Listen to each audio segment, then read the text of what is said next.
નમસ્કાર. ધોરણ 9 ગણિત વાર્ષિક પરીક્ષા 2025 અને એના એસાઇનમેન્ટમાં આજે આપણે સેક્શન ડી માં પ્રકરણ નંબર 9 અને એનો પ્રશ્ન નંબર 3 છે. ખૂબ જ મહત્વનો દાખલો છે કે જે આપણી ટેક્સ્ટ બુકમાં તો આવો કોઈ દાખલો છે નહીં, પરંતુ એસાઇનમેન્ટની અંદર આ દાખલો આપ્યો છે. 4 ગુણમાં પૂછાતો દાખલો છે. વિદ્યાર્થી મિત્રો ખાસ ધ્યાન આપજો, કેમ કે આ દાખલો ખૂબ જ ડિફિકલ્ટ છે, પરંતુ આપણે એને ખૂબ સરળ અને સરળતાથી આપણે એનો એવી રીતે અભ્યાસ કરીશું કે એક જ પ્રેક્ટિસમાં તમે આ દાખલો ખૂબ સારી રીતે ગણી શકો. તો એની રકમ આપેલી છે. એક વસાહતમાં 20 મીટર ત્રિજ્યા વાળું એક વર્તુળાકાર વિહાર સ્થાન આવેલું છે. 3 છોકરાઓ અંકુર, સૈયદ અને ડેવિડ પોતાના હાથમાં રમકડાનો ટેલિફોન લઈને એકબીજાની સાથે વાત કરવા એવી રીતે બેઠા છે કે જેથી તેઓ વર્તુળની સીમા પર સમાન અંતરે બેઠેલા છે અને તેમના હાથમાં રહેલા ટેલિફોનની દોરીની લંબાઈ શોધવાની છે. તો સૌથી પહેલા રકમને સમજો કે એક વર્તુળાકાર જે છે, વર્તુળ દોરેલું છે જેની ત્રિજ્યા કેટલી છે? 20 મીટર છે. 3 છોકરાઓ વર્તુળની સીમા પર સમાન અંતરે બેઠેલા છે. કોઈનું પણ આપણને માપ આપેલું નથી. તો ખાસ આ કેવી રીતે અભ્યાસ કરીશું? તો સૌથી પહેલા આપણે એક આકૃતિ દોરી દીધી છે. જે આકૃતિમાં અંકુર, સૈયદ અને ડેવિડ ત્રણે કેવા અંતરે છે? સમાન અંતરે બેઠેલા છે. તો એટલે લખ્યું છે કે O કેન્દ્રિત વર્તુળમાં AS બરાબર SD બરાબર AD હોવાથી ત્રિકોણ ASD કેવો છે? સમબાજુ છે. એટલે આ જે ત્રિકોણ ASD છે એ કેવો છે? સમબાજુ ત્રિકોણ બને છે. ત્યાર પછી કેન્દ્ર O માંથી આપણે SD પર દોરીશું લંબ, જે SD ને M બિંદુમાં છેદશે. તો લખીશું કે OM લંબ SD દોરો. જ્યાં M એ શું થશે? SD નું મધ્ય બિંદુ થશે. જ્યાં M એ SD નું મધ્ય બિંદુ છે. માટે હવે આપણે કોઈ એક માટે એટલે SM માટે જો x ધારીએ અહીંયા, તો આ માપ પણ કેટલું થશે? x થશે. જેને આપણે લખીશું SM બરાબર 1/2 SD. જેમાં SM ને આપણે ધાર્યા છે x, તો 1/2 ગુણ્યા SD. તો SD ને આપણે કરતા બનાવીએ, આખી SD જે બાજુ છે એનું માપ આપણને મળશે. માટે SD બરાબર 2x. હવે 2x એટલે અહીંથી S થી D સુધીનું માપ કેટલું છે? 2x. તો વિદ્યાર્થી મિત્રો આ માપ પણ કેટલું થાય? 2x હશે અને આ પણ કેટલું થશે? 2x. કેમ કે ત્રિકોણ ASD કેવો છે? સમબાજુ ત્રિકોણ છે. તો સૌથી પહેલા આપણે કરીશું સમબાજુ ત્રિકોણનું ક્ષેત્રફળ શોધીશું. ત્રિકોણ ASD નું ક્ષેત્રફળ. તો સમબાજુ જે ત્રિકોણ હોય તો એનું ક્ષેત્રફળ શોધવાનું સૂત્ર આપણને ખ્યાલ હોવો જોઈએ કે વર્ગમૂળમાં 3/4 બાજુનો વર્ગ. તો એ સૂત્ર લખીશું. વર્ગમૂળમાં 3/4 ગુણ્યા બાજુનો વર્ગ. વર્ગમૂળમાં 3/4 અને બાજુ. તો જે આ સમબાજુ ત્રિકોણ છે એની બધી બાજુના માપ કેટલા છે? 2x. તો અહીંયા લખીશું 2x નો વર્ગ. વર્ગમૂળમાં 3/4 2x નો વર્ગ કરીશું એટલે આપણને મળશે 4x નો વર્ગ, જેમાંથી 4 4 ઉડી જશે એટલે ક્ષેત્રફળ થશે વર્ગમૂળમાં 3x². આ આપણું પહેલા નંબરનું પરિણામ છે. પરિણામ નંબર 1 મળ્યું. હવે ત્યાર પછીનું સ્ટેપ કે જેની અંદર ત્રિકોણ OMS. તો ત્રિકોણ OMS માટે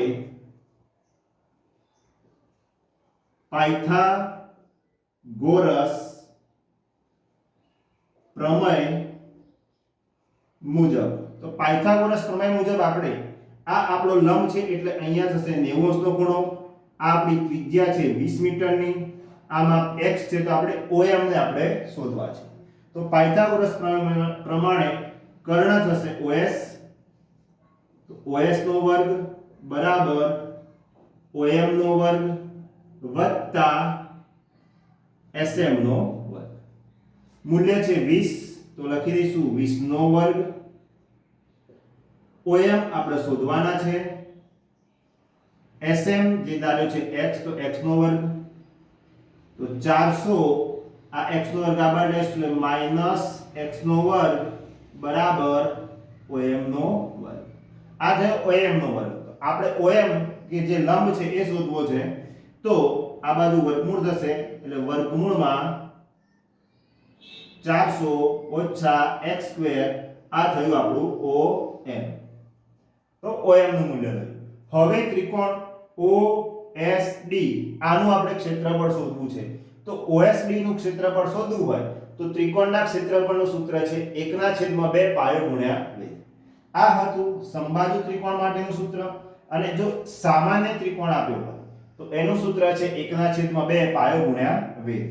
તો લખીશું કે ત્રિકોણ OSD નું ક્ષેત્રફળ બરાબર 1/2 ગુણ્યા પાયો ગુણ્યા વેધ. જેમાં પાયો આપણો છે SD તો એ મૂકીશું પાયો SD અને વેધ જે છે એ છે OM, કે જેથી OM નું મૂલ્ય આપણે મૂકવા છે એટલે અત્યાર સુધી આ ક્રિયા કરી છે. હવે 1/2 SD જેનું મૂલ્ય કેટલું છે આપણે લાવ્યા છે 2x, તો એ લખીશું 2x અને OM જે છે એ વર્ગમૂળમાં છે 400 ઓછા x સ્ક્વેર. જેમાંથી આ બે ઉડી જશે એટલે કે ત્રિકોણ OSD નું આપણને ક્ષેત્રફળ મળશે, જે અહીં લખીએ આપણે ત્રિકોણ OSD નું ક્ષેત્રફળ બરાબર x ગુણ્યા વર્ગમૂળમાં 400 ઓછા x સ્ક્વેર. આ આપણને ત્રિકોણ OSD નું ક્ષેત્રફળ મળ્યું છે. હવે આકૃતિની અંદર જે ત્રિકોણ OSD, OSA અને ODA આ ત્રણેય ત્રિકોણ કેવા છે? એકરૂપ ત્રિકોણ છે. તો લખીશું કે આકૃતિમાં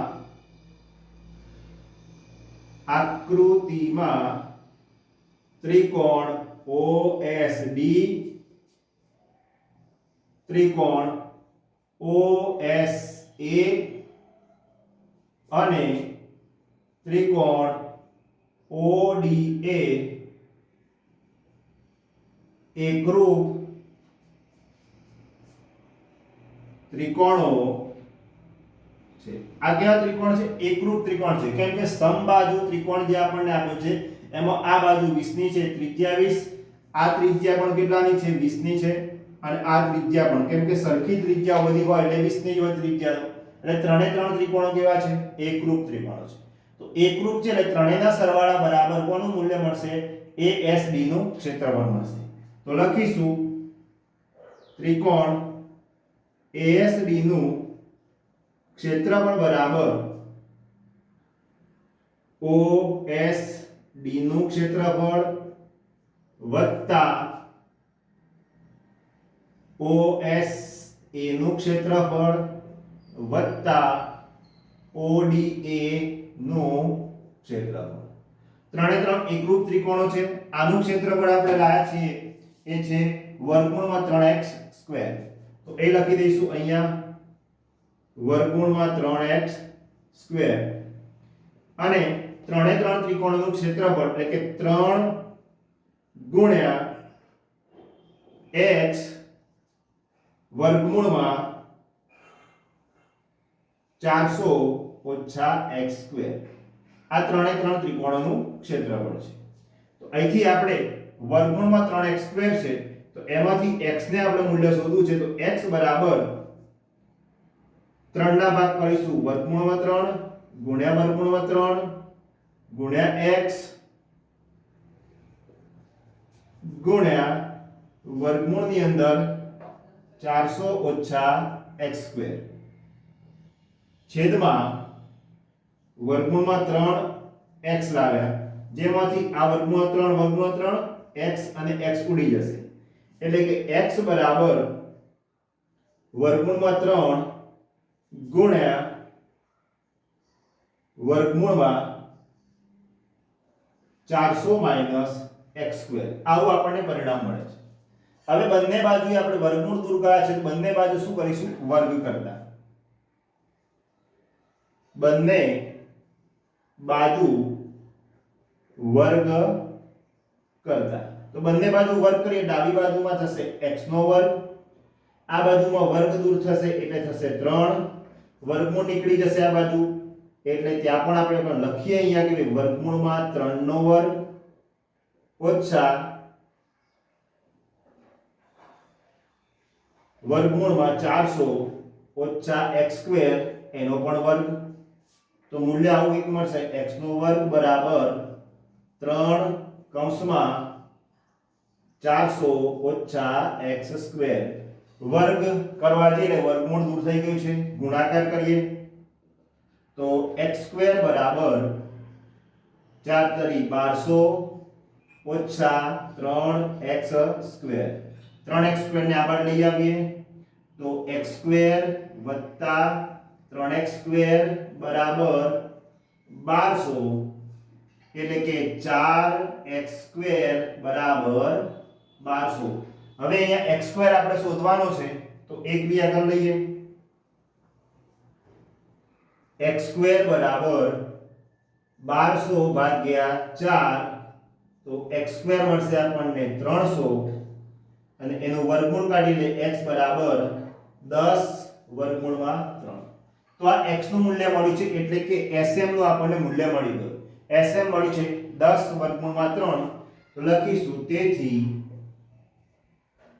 sd બરાબર 2 ગુણ્યા sm 2 ગુણ્યા 10 વર્ગમૂળમાં 3 તો 10 દુ 20 વર્ગમૂળમાં 3 તો આટલા મીટર આપણને દોરીની લંબાઈ પ્રાપ્ત થાય કે જે દરેક છોકરાઓ જે ટેલિફોન પોતાના હાથમાં લઈને બેઠા છે તેની દોરીની લંબાઈ થશે 20 વર્ગમૂળમાં 3 તો આ રીતે આપણે જે 4 ગુણનો દાખલો છે ખૂબ સારી રીતે ગણી અને પરીક્ષામાં પૂરેપૂરા માર્ક્સ મેળવી શકતા હોઈએ છીએ.